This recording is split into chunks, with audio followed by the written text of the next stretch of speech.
그러면 이런 아마 질문을 굉장히 많이 이제 설명을 하셨을 것 같은데요. 이런 앨범 복각 사업, 복각 프로젝트 이거를 어떻게 어떤 취지로 시작하게 되셨고, 그 다음에 뭐 발매 음반 수나 아니면 판매량이나 이런 좀 반응이 어떤 편인지 그런 거가 궁금해요. 어, 일단 원래 2004년도에 그 시작을 했었었고요. 그때는 그뭐 깊이 생각을 안 하고 이제 어떤 그 미개척 분야라고 생각을 해가지고 했던 게 좀 없지 않아 있고, 약간 중간에 이제 회의가 들어서 멈췄다가 너무 이제 어떤 그 시장성이나 희귀성만 보고서 그 음반을 고르는 게 아닌가 하는 그런 회의가 들어서 약간 멈추고, 2009년인가부터 70년대 그 어떤 그런 희귀 음반이나 명반의 어떤 그 거품을 좀 걷어내고, 정말 그 당시 유행했던 그런 그 한국 대중음악이나 가요를 좀 민낯을 한번 보여줄 수 있는 그런 음반 기획을 해보자 해서 다시 좀 팝스 코리아나라는 이름을, 그 캠페인명을 정하고, 그때부터 이제 좀그 음반의 선택 범위도 좀 넓혀서 그렇게 해서 이제 시작을 하게 된 거죠. 그럼 2004년에 이게 미개척 분야라고 하셨으면은 이 예, 당시에도 그 관련된 음반이 중고 뭐 에픽가게나 이런 데 많았을 것 같은데요. 이게 예, 정리가 안 돼 있었던 건가요? 그쵸. 아니면 그 당시만 해도 어느 정도 그 몇몇 이제 뭐 애호가들 입에 오르내리거나 뭐 인터넷상에서 이제 좀그 부각되는 그런 음반들은 찾는 분들이 좀 있었어요. 근데 워낙 정리된 그런 어떤 정보 같은 게 한정돼 있으니까, 그리고 뭐 중고 음반의 가격 같은 것도 그뭐 아무런 룰 없이 그냥 뭐 부르는 게 값인 그런 상황이었었으니까. 그런데다가 뭐 이제 그런데 일조를 한 게 뭐 재발매나 그런 것들이 제대로 된 게 한 번도 없었어요. 그래서 그럼 그런 상황에서 저희가 2002년에 이제 회사를 시작을 했는데, 그러면은 우리가 이쪽 음반을 재발매하면은 뭐 나름 사람들이 좋아하지 않을까 해가지고 우연한 기회에 또 신중현 선생님 일을 도와드리다가 그렇게 해서 이제 발매를 했는데, 의외로 처음 한 세네 타이틀 정도는 폭발적인 반응을 얻어서, 그럼 그 세네 타이틀이라면 어떤 예, 신중현 선생님 관련 타이틀이요. 예, 음, 김정민 씨 음반이나 뭐 이노가다다비다 같은 라이브 음반 그런 것도 냈을 때는 그 진짜 뭐라고 해야 되나요? 날개 돋친 듯이 팔려나간다고 해야 되나? 어떤 분들이 사세요? 젊은 층은 거의 모르는데요. 그 당시에는 그 음반을 좀 알고 계셨던 분들, 소문으로나마 알고 계셨던 분들이 이제 뭐한 두어 장씩은 구매를 하셨던 것 같고, 그리고 회원동 같은 곳에 중고샵을 운영하시는 분들이 좀, 좀 뭐라고 해야 되나? 좀 매입을 많이 하셨죠. 이제 예, 좀, 팔려고. 예. 그러면 좀 중년층들 대상으로 하는 그런 그래서 샵을 아무래도 이제 말하는. 주 판매처가 그쪽이다 보니까 아마 그쪽에 그 단골 고객들은 제가 알기로도 뭐 연령대가 다 한 30대 이상, 50대 뭐 그렇게 알고 있었거든요. 그 연령대 분들한테 아마 팔려나갔을 거예요. 그리고 나중에 이제 그런 소문을 듣고, 그리고 그 음반이 이제 유통이 되면서 그 음악에 이제 그 구전으로만 돌던 그 음반의 음악에 대해서 이제 좀 실체가 어느 정도 드러난 거니까, 그런 입소문을 타고 젊은 친구들, 관심 있던 친구들 중심으로 해서 알려지기 시작한 거죠. 그리고 저희가 그거 본격적으로 시작하고 나서 한 2년, 3년 정도 후부터 많이들 찾았던 것 같아요. 젊은 친구들. 그럼 당시에 예, 30대면 지금 40대로 보면 되겠네요. 그렇죠. 예, 좀 회의를 느끼셨다고 했는데 그거는 어떤 이유로 회의를 느끼신 그러니까 건가요? 일단 저조차도 어떤 한국 그런 대중음악의 역사에 대해서 뭔가 어떤 그 맥락 같은 거를 확실히 이제 파악하지 않은 상태에서 그냥 좀 사람들이 많이 찾으니까 그리고 희귀하니까 그런 기준에서 음반을 선별해서 찍어서 많이 팔리긴 하는데 좀 매점매석하는 그런 분위기도 보이고요. 방금 말씀드린 것처럼 실제로 뭐 그걸 되게 이제 그러니까 애타게 찾는 그런 이제 그 당시 젊은 친구들은 나중에 그 친구들이 감당하기엔 좀 힘든 가격으로 이미 이제 프리미엄에 붙어서 미리 사둔 그런 업자분들이 좀 너무 비싸게 파시고 그래가지고 그런 과정을 보면서 이게 그 명반 뭐 희귀판 렛대를 달고 이런 식으로 뭐 이제 장사를 해도 되나 그리고 그런 분위기에 좀 일조를 한 것 같다라는 생각 때문에 좀 많이 좀 회의를 느꼈었어요. 그리고 그 음반을 내면서 이제 그 음악들도 뭐 이제 좋긴 했었는데 그 사람들이 이제 그런 희귀반이나 당시에는 그런 한국 대중음악과 한국 록의 어떤 음악성이나 가치를 논하는 데 있어서 기준을 삼는 게 보통은 워낙 그 어떤 그 역사로 정의된 그런 사료들이 없으니까 뭐 문서나 그런 걸 데이터로 정의된 게 없으니까 그냥 외국 음악을 듣던 그런 기준으로 이제 그 판단을 하는 거죠. 기존 동시대에 뭐 60, 70년대 이제 미국 음악이나 영국 음악들이요. 그러다 보니까 워낙 이제 락 음악이나 그런 좀 사이키델릭한 그런 음악을 더 음악성이 있는 것처럼 쳐주는 이제 그런 분위기 그리고 그런 음반들이 좀 희귀하고 명반 대접을 받는 분위기 그런 것들이 종합적으로 되게 좀 그 당시에는 저도 좀 어리고 그래서 좀 못마땅했었던 것 같아요. 그리고 나서 저는 어쨌든 그런 작업을 하면서 일련의 작업들을 하면서 어쨌든 그 전문가분들 통해서 그 당시 발매를 도와주셨던 분들 통해서 접했던 자료들이 좀 있기 때문에 내가 어느 정도 이제 그런 맥락을 좀 겉핥기나마 좀 뭐 살펴볼 수 있었죠. 그래서 좀 좋아하는 음악도 많이 이제 발굴하고 이런 것들을 나중에 내면 좋겠다 생각을 하다가 2009년, 10년 그쯤에 좀 때가 된 것 같다 싶어가지고 그때부터 이제 기획을 한 거예요. 그래서 팝스 코리아나라는 일종의 이제 캠페인 형식으로 뭐 소수의 그런 애호가들이나 호사가들이 얘기하는 명반, 뭐 희귀만이 뿐만이 아니라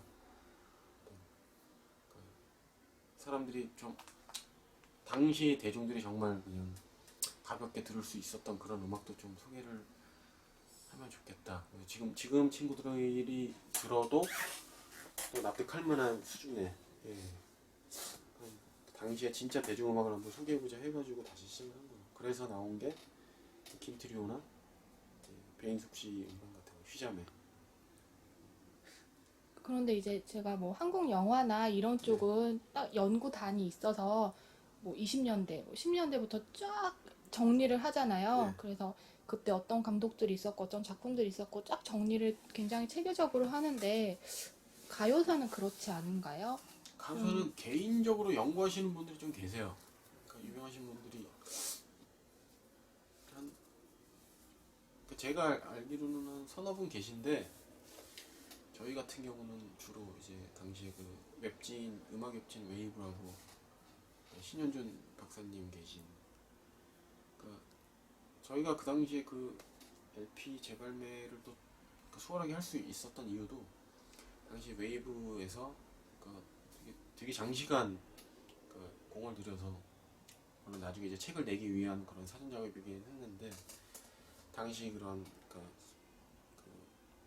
일반 뭐 트로트 쪽이나 그런 좀 애가풍의 그런 가요 씬 말고 그 외의 씬에서 활동하셨던 음악인 분들 인터뷰 같은 걸 찍고 그리고 어떤 그런 통서 같은 것들을 이제 소개하는 그런 프로젝트가 있었거든요. 그래서 그걸 통해 가지고 저희도 또 음악을 많이 접하고 그리고 실제로 이제 그분들의 어떤 뭐 인적 교류가 있었던 그런 인프라들을 활용해가지고 당시 뮤지션 분들을 만난 거고요. 그렇게 해서 그분들하고 또 그분들한테 해설지를 부탁해서 좀 발매를 수월하게 할 수 있었고요. 그래서 그분들이 제가 알기로는 그 어떤 좀 최초로 좀 그 기록으로서 이제 작업을 하신 첫 번째 그 팀이라고 할 수 있죠. 그래서 그 시리즈를 가지고서 아마 2007년인가 2008년인가에 한국 팝의 고고학인가 하는 2권짜리 책을 발간을 하셨어요. 이미. 그 인터뷰 중심으로 해서 그게 아마 한 권에 거의 한 5, 600페이지 되는 그런 되게 네, 그러면은 그때 말씀하신 좀 이런 외가풍 말고 그런 음악들은 주로 미팔군 그런 음악인들이 많더라고요. 예.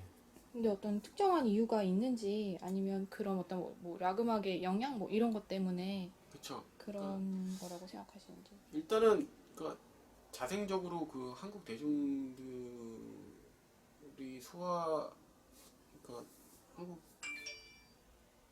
대중들을 그의 어떤 수준에 맞춰서 자생적으로 그 연주 음악 같은 게 좀 특히 그 락 음악이나 그런 쪽은 생길 수가 없었던 토양이라고 그러니까 저는 생각을 하고요. 그냥 그런 프로페셔널로 나가기 위한 거의 유일한 통로의 등용문 같은 게 그런 미팔군 무대였던 걸로 알고 있어요. 심지어는 그런 일반 가요 쪽에 백밴드 같은 걸 하시는 그런 연주자분들도 거의 대부분이 뭐 빅밴드 재즈 같은 걸 하시던 시절부터 해서 다 미군 부대나 그쪽에서 공연을 하시던 분들 위주로 다 된 걸로 알고 있거든요. 근데 저도 그 웨이브 잡지 지금은 지금도 계속 있나요, 웨이브? 그러니까 그 지면으로 그 오프라인 매체로 발간하신 적은 없고요. 그러니까 아, 예, 예. 웹진으로 90년대 말부터 아직까지 웹진으로. 있어요. 예. 제가 한참 웨이브 그 잡지를 되게 많이 접하다가 최근에는 좀 많이 못 접하는 것 같아요. 근데 그 신현준 그 평론가 분이시잖아요. 예. 그분이 쓰신 글도 이제 많이 읽고 했는데 그럼 그분은 이제 뭐 어떤 정부단체나 이런 데 지원을 받으시나요? 아니면 혼자 개인 사비로 하시는 아마 건가요? 그 간혹 제가 일일이 다 뭐, 알지는 못하는데 건별로 가끔 이제 어떤 그 연구비 지원 같은 걸 받으셨던 걸로 알고 있어요. 그리고 아마 그 책도 지원이 없이는 아마 힘드셨을 거예요. 전문하시는 데 있어서. 근데 그 드린 노고나 어떤 시간에 비하면 좀, 좀 기적 같은 일이죠. 예, 제가 알기로 상당히 많이 아는 그분의 그 신박사님의 후배들이나 주변 인물들이 좀 많이 서포트를 하셔가지고 그게 또 이루어진 걸로 알고 있거든요. 그만큼 그 내용도 되게 깊이가 있고요.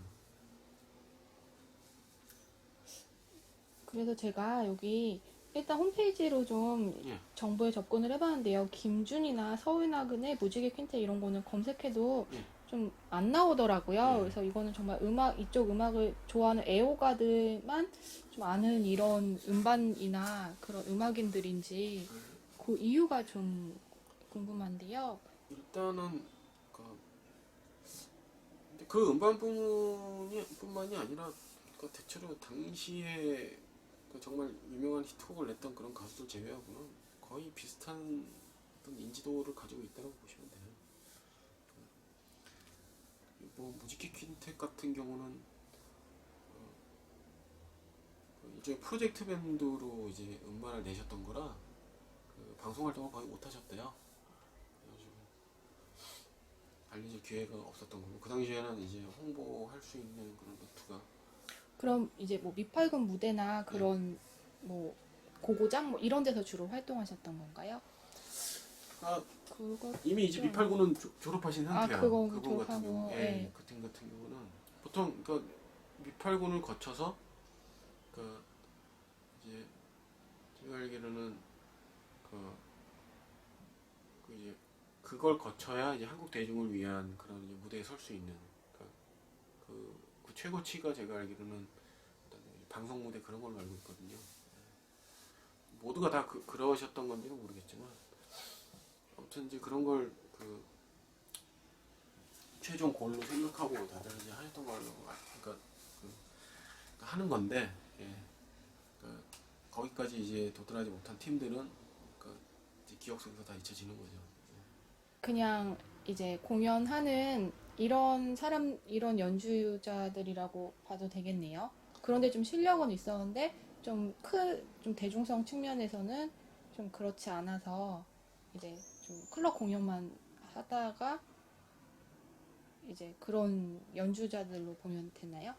글쎄 근데 요즘에 인디밴드하고는 좀 다른 게 어쨌든 그분들은 어떤 일정한 기준이 되는 뭐 미국 무대 같은 데를 일단 다 거치신 분들이기 때문에 그렇게 되면 프로페셔널로서 어느 정도 인정을 받는 거거든요.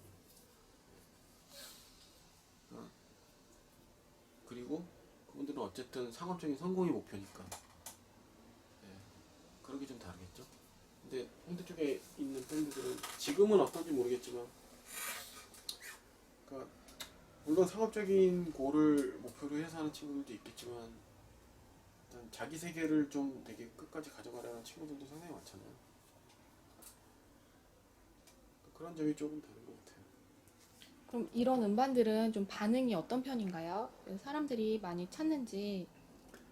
일단 무지개 킨텍 같은 경우는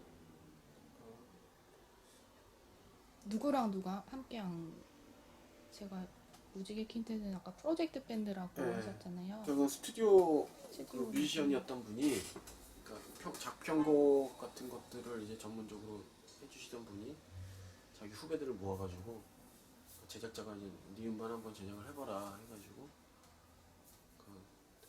뭐 후배들이나 친구들 불러 모아서 그동안 자기가 이제 작곡했던 곡들 모아서 내신 음반이고요.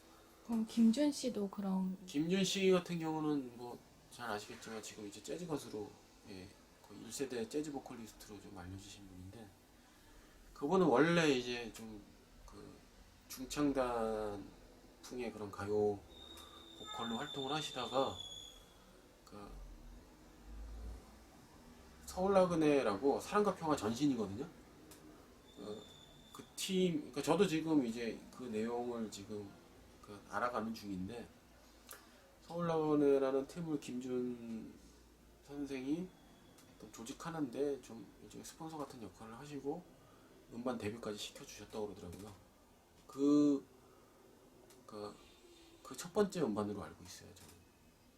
그리고서 이 음반 뒤에 이제 서울나그네의 독집이 한 2장 정도 나와요. 연주곡 중심인.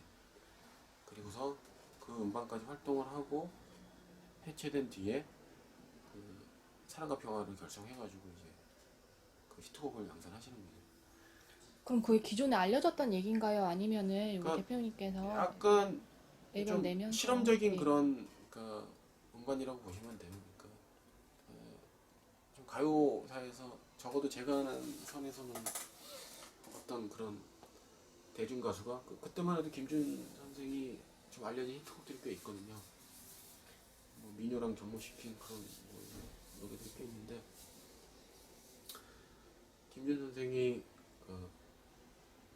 그런 좀 인지도가 있는 가수가 좀 실험적인 연주를 하는 젊은 친구들을 데리고서 어떤 그런 프로젝트를 결성한다는 것 자체가 되게 특이한 케이스거든요. 보통 회사에서 젊은 편곡자를 붙여주거나 이제 그런 선에서 뭔가 새로운 시도는 그 정도가 최선인데 그런 기존의 어떤 대중적인 기반을 가지고 있는 가수가 좀 젊은 그런 연주인을 데리고서 그리고 일종의 컨셉 앨범이거든요. 그래서 뭐 그런 것들 때문에 당시에 히트를 못했을 거라고 이제 생각을 하고요. 그럼 이게 새로 알려진 건가요? 그 사랑과 평화 전신이라는 거? 아니면 다들 알고는 있었는데 이 앨범은 어느 정도 아는 분만 알고 아는 계신 거죠. 분만 알고 알고 있었고 계시는데 앨범은 그럼 그 많이들 앨범은 들어보는 거의 모르세요. 거의 다 많이 못 들어보고 예, 그렇죠. 소수의 뭐 전문가나 이런 종사자만 예, 들었던 그렇죠. 그런 음반을 발매하신 거네요. 예, 근데 제가 들어봤을 때도 일단 저는 그 LP를 뜬 그러니까 뭐 음원으로 이제 전에 좀 접해서 이런 음반을 한번 소개를 해도 괜찮지 않을까 해가지고 이번 프로젝트에 이제 끼워놓은 거고요. 상당히 좀 실험적인 음반이어서요. 그럼 미국 음악하고 뭐 미국이나 유럽의 그런 락 음악하고 비교했을 때도 뭐 퀄리티나 이런 게 뭐 어떻게 근데 저는 네, 누구의 영향을 가요 씬은 이런 그냥 가요는 완전히 따로 봐야 된다고 다- 생각을 예, 해요. 예. 예, 그 어떤 완성도의 차이 같은 걸 따지자면 어떤 그 당시 이제 뭐그 제작 관행이나 그런 여러 가지 좀 복잡한 요소들이 있기 때문에 그리고 시장의 규모 그런 것들이 있기 때문에 그거를 그냥 딱 동일선상에서 비교하기는 되게 무리가 있고요. 예, 좀 다른 개념으로 예, 봐야 된다라는 생각이에요. 어쨌든 그런 기준에서 봤을 때 그게 74년인가 5년에 발표된 음반인데 그 당시 그런 분위기에 발매된 음반으로서는 정말 어떤 온전하게 락밴드가 그 하나의 완성된 그 독자적인 앨범을 내는 경우 자체도 되게 드물었거든요. 신중현 선생 같은 분 제외하고는. 근데 그런 음반 중에서 되게 실험적인 시도를 한 얼마 안 되는 음반이라고 생각을 해요. 그럼 이 음악인들, 이 뮤지션 분들한테 이 복각된 앨범도 이렇게 드리고 네. 알려드리면은 많이들 좋아하시겠네요. 예, 거의 그렇게 드리는 경우가 가능하면 그렇게 하려고 하고요. 근데 이제 그 판권을 가지고 있는 회사하고의 관계나 그런 것 때문에 음반 재발매 같은 걸 싫어하시는 분들도 계세요. 자기한테는 뭐 실질적인 수익이 없는데 이런 걸 내서 뭐하냐 그런 식으로 되게 부정적으로 보시는 분들도 계시고 그런 거는 예전에 그런 어떤 한국 음반 업계 구조적인 그런 문제가 그런 데에서 이제 좀 피해를 보신 분들의 어떤 그 트라우마가 남아있어서 그런 거죠. 그럼 좀 가장 애착이 가고 뭐 발굴의 보람이 제일 크다거나 그런 앨범이나 이런 음악이 있으신가요? 제가 작년에 발매한 그 재즈라는 음반이에요. 이판근 선생님. 예, 예. 이게 그 국내 재즈 첫 녹음 재즈 음반 역사를 갈아치웠다는 그게 맞나요? 그거는 그냥 예, 예. 그 평론하시는 몇몇 예. 분들의 어떤 개인적인 의견이라고 생각을 하고요. 그 전에도 재즈 음반들은 꽤 있어요. 그 재즈 한국 재즈에 대해서 연구하시는 분들은 또 여러 가지 음반이 있다고 계속 이제 말씀하시고 글도 쓰시고 하는데, 일단 저랑 이제 황덕호 그 해설지 쓰시고 재발매까지 이제 많은 도움 주셨던 그 황덕호 씨 같은 경우는 그러니까 이 어떤 좀 현대적인 재즈 어법으로서는 거의 최초의 음반 아닌가.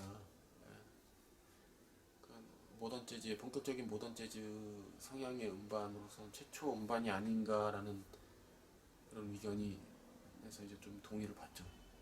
적어도 저희 둘은. 그러면은 그 다음에 보니까 굉장히 이제 매체에서도 이 앨범에 주목을 많이 했더라고요. 네. 그럼 이제 이분은 좀 연세가 있으시지만 지금도 계속 연주 활동을 하시는 원래 건가요? 이판근 선생님은 네. 그 작편곡 주로 이제 편곡 같은 데서 그러니까 많이 유명하신 분이라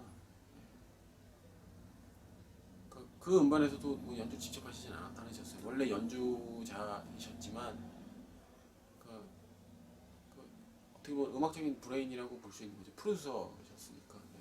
완전히 제가 어떻게 보면은 그 발굴부터 그런 것까지 다 제가 이제 그 주도했다라고 생각하는 음반이기 때문에 그 음반에 이제 애착이 많이 가죠. 그러면 그 이제 발굴 스토리를 좀 말씀해 주실 수 있어요? 이게 어떻게 해서 이 음악을 뭐 듣게 됐는데 아, 이건 발매해야 되겠다라고 해서 뭐 어떻게 어떤 과정을 거쳐서 그 음반이 제가 원래 이제 황덕호 씨하고 그 약간 친분이 있었는데 그, 그, 그 재즈라는 음반이 원래 당시에 테이프로도 발매가 됐었어요. 그 자기가 그 가지고 있는 테이프라고 하면서 한국 최초의 레코딩이라고 생각하는 그런 재즈 음반인데 한번 들어보라고 저한테 한번 빌려주신 적이 있어요. 그래서 그걸 들어보고 되게 좋다라고 생각을 했어요. 좋다라고 생각을 하고 그리고서 비슷한 시기인가? DJ 소울스케이프이 그 사운드 오브 서울이라고 믹스 CD 만들어서 자체적으로 뿌리는 음반이 있을 거예요.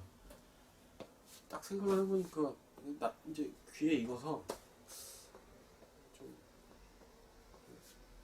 뭐라고 해야 되나? 예, 좀 기시감 같은 게 들고 그래가지고 생각을 해보니까 그 사운드 오브 서울의 인트로하고 아우트로를 그 재즈 음반에 갖다 쓴 거더라고요.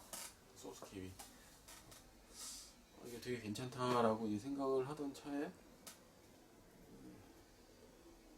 제가 우연히 중고샵에서 그러니까 가요 중고샵에서 이 음반이 뜬 걸 보고 제가 샀어요. 그러니까 그때는 이제 기회가 되면 그냥 음반 냈으면 좋겠다라는 막연한 생각만 하고서 이제 그렇게 한 거거든요. 그러다가 재작년인가 그 일본에 그 거래하는 어떤 이제 레코드샵의 사장이 이제 저희 사무실에 놀러 왔다가 한국 음반 좀 괜찮은 거 있으면 권해달라고 제가 그 음반을 들려줬더니 너무 좋다고 그러는 거예요. 이 음반을 그러니까 피트볼에서 꼭 냈으면 좋겠다고 자기도 좀 일본에 소개하고 그러면 좋겠다고 해서 너무 괜찮다고 거기서 좀 힘을 얻어가지고 왜냐면은 국내에서 이 음반이 거의 세일즈가 될 거라는 그런 이제 좀 위고심 같은 게 들었어가지고 그래서 제가 그 친구가 그렇게 이제 좀 북돋아 준 것도 있고 해서 그 음반의 이력에 대해서 좀 이제 리서치를 하고요. 그리고서 실제 그 음반을 제작하셨던 그 제작자분의 정보까지 이제 가서 거기서 그 미망인을 만나고 뭐 그런 부분들을 이제 정리를 하고서 그 음반을 이제 접하게 해줬었던 이제 황덕호 씨와 소울스케이프한테 해설지를 부탁을 하고 그러면서 이 프로젝트가 본격적으로 이제 진행이 된 거죠. 그리고 마스터가 없는 상황이었는데 그 저한테 발매를 이제 권유했던 그 일본 레이블의 대표가 그런 LP 복각 리마스터링을 잘하는 사람이에요. 그래서 그거는 자기한테 맡겨달라고 그러더라고요. 제가 그 음반을 3개월 정도 계속 뒤져가지고 앨범을 같은 음반을 제가 5장인가까지 아마 샀을 거예요. 깨끗한 상태의 음반을 가지고서 복각을 해야 되니까. 그 일본에 있었던 판인 건가요? 아니면 한국에서 깨끗한 한국에서. 판을? 아. 그래서 그 친구도 이제 구해달라고 한 게 있어가지고 그래서 아마 지금 총 5장을 구해서 그 5장 중에서 상태 좋은 거로 총 4장 정도. 한 장은 이미 이제 그 일본 친구한테 준 상태고 나머지 이제 3장을 보내가지고 그 4장을 가지고 이제 그 친구가 작업을 해서 작년 10월에 이제 발매가 된 거죠.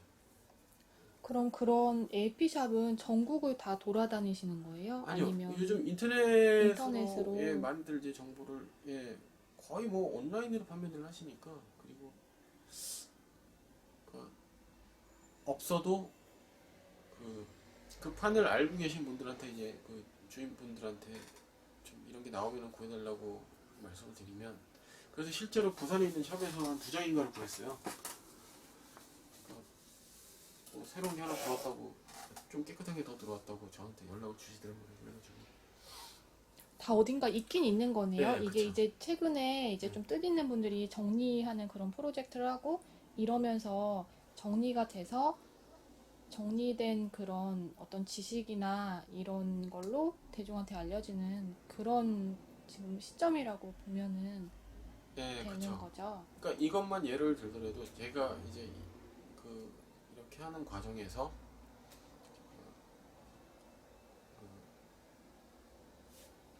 그 샵들에 이제 뭐 이렇게 좀 수소문을 하면 이제 그런 샵들에서 그런 음반을 또 그 음반이 왜 이제 그,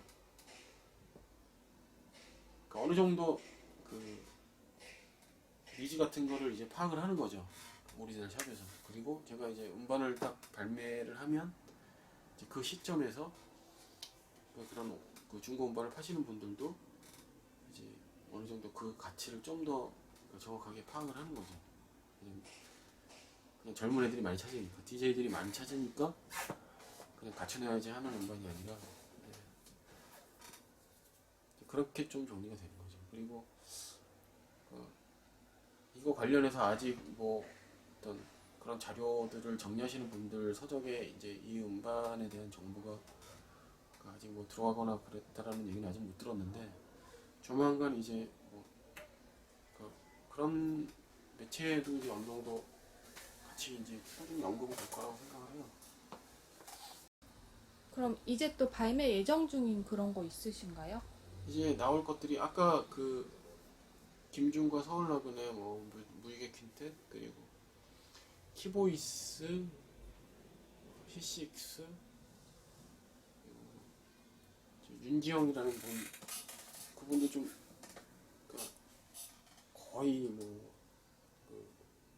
알려진 적이 없는 그런 포크 싱어인데 그분 솔로 앨범까지 해서 준비를 하고 있어요. 그다음에 해피도이스도 굉장히 네. 재밌는 그런 그거 제가 앨범 나왔을 때 홍보 보면은 한국 최초의 여성 아이돌 이렇게 해서 나왔었는데 그렇게 하니까 젊은 층한테도 이렇게 다가갈 수가 있고 그런 측면이 재밌었거든요. 그럼 이제 그런 어떤 범위나 이런 거는 한정짓지 않고 어떤 선정하는 기준이 아까 말씀하셨지만 혹시 다시 한번 그 어떤 선정 기준 뭐 이런 얘기. 일단 뭐 음악이 제가 들을 때 좀 흥미로워야 되겠죠. 기획하는 사람이 좀 흥미로워야 되는 거고 아무래도 그 세일즈를 생각 안 할 수가 없는 거고요. 그렇게 생각하다 보면 저는 이거를 어느 정도 대중음악의 맥락에서 보는 것도 중요하지만 지금 나왔을 때 젊은 친구들도 좀 흥미를 가질 만한 그런 음악이면 좋겠다라는 또 기준이 좀 추가되는 것 같아요. 예. 그렇게 해서 해피돌스 같은 경우는 좀 아무래도 이제 소울이나 펑크 기반한 그런 음악이니까 아무래도 요즘 또 음반 듣는 젊은 친구들 중에 흑인 음악 좋아하거나 그런 친구들이 꽤 있잖아요. 김트리오 같은 음반을 냈을 때랑 약간 비슷한 맥락으로 선정을 한 거고요. 그리고 한국 최초의 그 아이돌인 건 맞나요? 여자 아이돌. 그거는 모르겠어요. 제가 아, 그걸 예. 아이돌이라고 한 적은 없는 것 같은데 네, 네. 왜냐면은 한국에서 거의 활동을 안 하셨기 때문에 그럼 이제 원조 한류 뭐 이렇게. 그쵸. 예, 아마 그렇게 그 해설지에 써 있었을 거예요. 왜냐면은 베트남 공연 갔다 오시고 다시 잠깐 들어왔다가 그다음 이제 북미 그러니까 미국하고 또 캐나다에서 좀 오래 활동하셨던 걸로 알고 있어요. 거기서 팬베이스도 어느 정도 있었고 남의식으로 귀국하면서 이제 활동 중단하고 실제로 2004년도 초창기 LP 찍을 때 저희가 냈었던 음반 중에 저는 개인적으로 제일 좋아하던 게 데블스라는 약간 뽕기가 많이 나는 그런 그러니까 리듬앤 블루스 스타일의 그 밴드가 있거든요.